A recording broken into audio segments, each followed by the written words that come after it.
Hi guys, welcome back to our YouTube channel Prashant journeys. And మమ వేములవాడ వచ్చిన ప్రతి ఒక్కరు 3 కిలోమీటర్స్ దూరంలో ఉన్న నాంపల్లి టెంపుల్ అయితే దర్శించుకుంటారు. సో నాంపల్లి గుట్ట పైన చూసుకున్నట్లయితే మనకు 2 ముఖ్యమైన ఆలయాలు ఉంటాయి.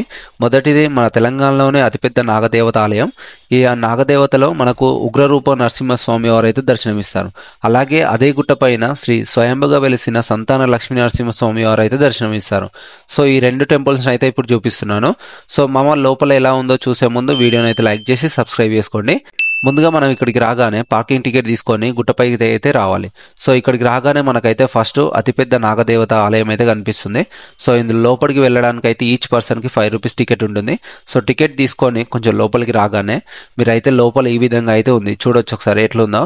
అండ్ అదే విధంగా మనకి ఈ లోపల రాక్షసుడైన హిరణ్యకశిపుడు మరియు తన కుమారుడైన భక్త ప్రహ్లాదుడికి సంబంధించిన సన్నివేశాలు అయితే ఇక్కడ పెట్టారు. అలా పాము లోపలికి తోక భాగం నుండి తల భాగానికి అయితే రాగానే మనకు లోపల శ్రీ లక్ష్మీ నరసింహ స్వామి వారు ఉగ్ర రూపంలో అయితే దర్శనమిస్తారు. సో ఇక్కడ లోపలికి రాగానే మనకు స్వామివారిని చూడగానే నాకైతే చాలా బాగా అనిపించింది. అండ్ మీకు ఎలా అనిపించిందో ఒకసారి కామెంట్ చేయండి. అండ్ అదేవిధంగా ఇక్కడ దర్శనం కంప్లీట్ చేసుకొని మనం నెక్స్ట్ అయితే టెంపుల్కి అయితే వెళ్తున్నాము. సో కొంచెం పైకి రాగానే మనకు శ్రీ సంతాన లక్ష్మీ నరసింహ స్వామి వారి ఆలయం అయితే ఉంటుంది. ఆలయంకి ఎలా వెళ్ళాలో చూడండి.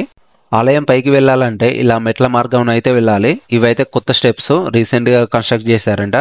పూర్వం నుండి రాతి పైన చెక్కిన మెట్లను అయితే యూజ్ చేశారు. ఒకసారి ఆ మెట్లు కూడా చూపిస్తున్నాను చూడండి. అండ్ వచ్చేటప్పుడు అయితే నేనైతే ఈ విధంగా దిగాను.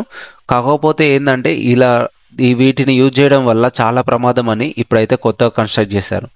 ఆలయం చరిత్రకు సంబంధించి ఈ ఆలయం 800 సంవత్సరాల చరిత్ర గల ఆలయం. పూర్వం చోళ సామ్రాజ్య రాజు అయిన రాజరాజ నరేంద్రుడు ఈ ప్లేస్లో తన సంతానం కోసం తపస్సు చేశారంట. అలా తపస్సుకు మెచ్చిన స్వామివారు సంతానాన్ని ప్రసాదించాడట. అప్పటి నుండి స్వామివారు ఈ ఆలయంలో సంతాన లక్ష్మీ నరసింహ స్వామిగా దర్శనమిస్తారు.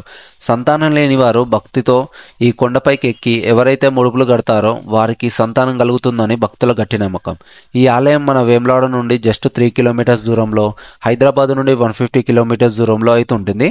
మీరు కూడా వేములవాడ వచ్చిన వారు అయితే తప్పకుండా దర్శనం చేసుకోండి.